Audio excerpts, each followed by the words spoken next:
Je vais pas vous mentir, mais faire des vidéos sur les réseaux en 2026, c'est vraiment dur. J'ai fait une vidéo par jour pendant 7 mois. Il faut que tu saches encaisser les critiques, que tu sois régulier, que tu sois pertinent, accrocheur, mais pas trop, et surtout que tu ne te compares pas aux autres. Et ça, c'est vraiment pas facile, car honnêtement, on est tous et toutes à poster sur les réseaux en disant qu'on fait ça pour la passion. Une bonne partie, c'est vrai, mais au fond, nous, on a tous envie que notre vidéo perce, la vidéo marche, qu'on ressent ce pic d'adrénaline quand la vidéo fonctionne. Et quand ça fonctionne, on est content et on en redemande. Et si la vidéo fonctionne pas, si elle reste bloquée dans la prison des fameuses 300 vues, eh ben on est triste, on se pose des questions, on se demande pourquoi ça n'a pas fonctionné. Et même si ça marche pas, on espère que dans le futur, ça va fonctionner.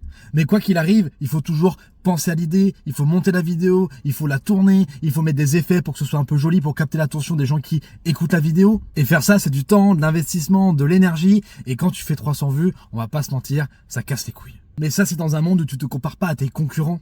Et ça, moi, je le fais tout le temps. Et c'est destructeur. Je me dis à chaque fois que ça fonctionne pas et un autre ça fonctionne, qu'est-ce que j'ai fait de mal? Qu'est-ce que j'ai dit de mauvais? Est-ce que le contenu était bien? Je me remets en question H24 et c'est vraiment horrible. Vraiment horrible. Et le souci, c'est quand on fait des vidéos, on est aussi baigné dans toutes ces vidéos. On est aussi le premier consommateur de ce qu'on crée. Et moi, surtout dans ma niche de voyage, je suis pas le seul gars à voyager au monde. Donc j'ai tout le temps du voyage. Je fais que me comparer H24 et j'ai envie de ressentir ce pic d'adrénaline. Quand je fais une vidéo, je suis à fond dedans. Et quand une vidéo fonctionne et le pic d'adrénaline, on est content, on est motivé, on se dit je vais dans la bonne direction. Et le lendemain, nouvelle vidéo, bam, ça ne fonctionne pas, 300 vues et on reprend cette spirale infernale. Et croyez-moi, même si on fait des millions de vues cumulées, le problème reste le même. Et tout ça, c'est sans parler de la haine des réseaux. Quoi que tu fasses, quoi que tu postes, que ce soit parfait ou non, les gens critiqueront tout le temps ou auront toujours quelque chose à dire. Ils le feront par ego, par jalousie, par volonté de te nuire. On ne sait pas ce que motive ces gens. En tout cas, ils le font et nous, on peut rien y faire. Et à mon échelle, je ne peux rien y faire. Moi, je partage par passion, avec envie que ça fonctionne, évidemment.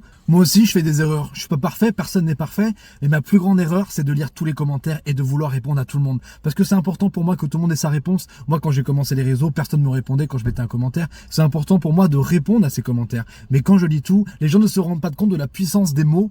Tout ce qu'ils peuvent dire, ça peut être extrêmement impactant et extrêmement blessant. Mais ils te répondront, tu t'affiches, c'est ton choix, donc ta gueule et assume. La violence est devenue banale sous toutes ses formes, alors que cette même personne prendrait beaucoup moins d'efforts que d'écrire un commentaire haineux, à simplement swipe, ou voire même te bloquer s'il aime pas ta tête ou ton contenu. Chacun est libre de faire ce qu'il veut. Moi, ça m'impacte, mais je sais passer outre et tout le monde n'en est pas capable. Ça fait pas de moi un insensible, mais c'est partie du package quand on devient créateur de contenu.